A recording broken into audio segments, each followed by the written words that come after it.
আজকে ভিডিওতে আমি দেখাবো আপনার পিএফ অ্যাকাউন্টের সঙ্গে যদি প্যান নাম্বার লিঙ্ক করা না থাকে সেক্ষেত্রে আপনি বাড়িতে বসে কিভাবে প্যান নাম্বার অ্যাড করবেন তার ফুল প্রসেস আমার এই ভিডিওতে দেখাবো। তাই ভিডিওটা স্কিপ না করে প্রথম থেকে শেষ পর্যন্ত দেখুন। সেটা দেখার জন্য প্রথমে আপনারা যে কোনো একটি ব্রাউজার ওপেন করবেন, সার্চ বক্সে সার্চ করবেন epfindia.gov.in।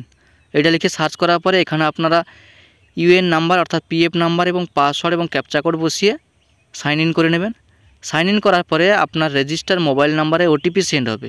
এন্টার ওয়ান টাইম পাসওয়ার্ডের ঘরে 6 সংখ্যার ওটিপিটা বসিয়ে দেবেন। এরপরে ক্যাপচা কোডের ঘরে ক্যাপচা কোডটা বসিয়ে দেওয়ার পর সাবমিট এই অপশানে ক্লিক করবেন। সাবমিট অপশানে ক্লিক করার পরে দেখুন এইরকম একটা ইন্টারফেস খুলে যাবে। এখানে দেখুন আপনার মেম্বার প্রোফাইলটা দেখাবে। এরপর এখানে ম্যানেজ অপশানে ক্লিক করে দেবেন। ম্যানেজ অপশানে ক্লিক করার পরে এখানে কেওয়াইসি অপশানে ক্লিক করবেন। কেওয়াইসি অপশানে ক্লিক করার পরে দেখুন এখানে আপনার প্যান কার্ড, আধার কার্ড এবং ব্যাঙ্ক অ্যাকাউন্ট লিঙ্ক আছে কিনা এখান থেকে চেক করে দেখে নিতে পারবেন। দেখুন এই ব্যক্তির ব্যাঙ্ক অ্যাকাউন্ট নাম্বার এখানে অ্যাড করা আছে কিন্তু প্যান নাম্বার অ্যাড করা নেই। এই প্যান নাম্বার অ্যাড করার জন্য দেখুন উপরে লেখা আছে click on KYC document to add. এখানে প্যান যে অপশানটা আছে এই অপশানে ক্লিক করে দেবেন। প্যান এই অপশানে ক্লিক করার পরে দেখুন এখানে প্যান ডিটেলসটা বসাতে হবে। প্যান কার্ড অনুযায়ী আপনার নামটা এখানে দেখাবে। এরপরে প্যান নাম্বারটা এখানে বসিয়ে দেবেন। প্যান নাম্বারটা বসিয়ে দেওয়ার পর এখানে চেকবক্সের টিকমার্ক দিয়ে সেভ এই অপশানে ক্লিক করবেন। সেভ অপশানে ক্লিক করার পরে আপনার আধার রেজিস্টার মোবাইল নাম্বারে ওটিপি সেন্ড হবে।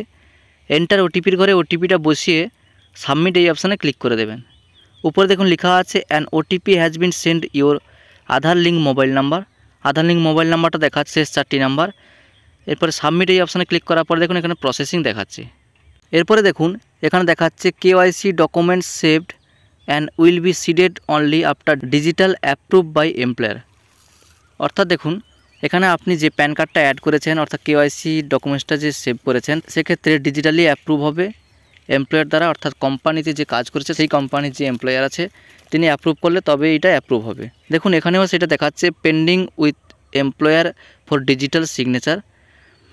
অর্থাৎ 60 দিনের মধ্যে যদি আপনার এই সিডেটটা অর্থাৎ লিঙ্কটা যদি না কমপ্লিট হয় অটোমেটিক ক্যান্সেল হয়ে যাবে।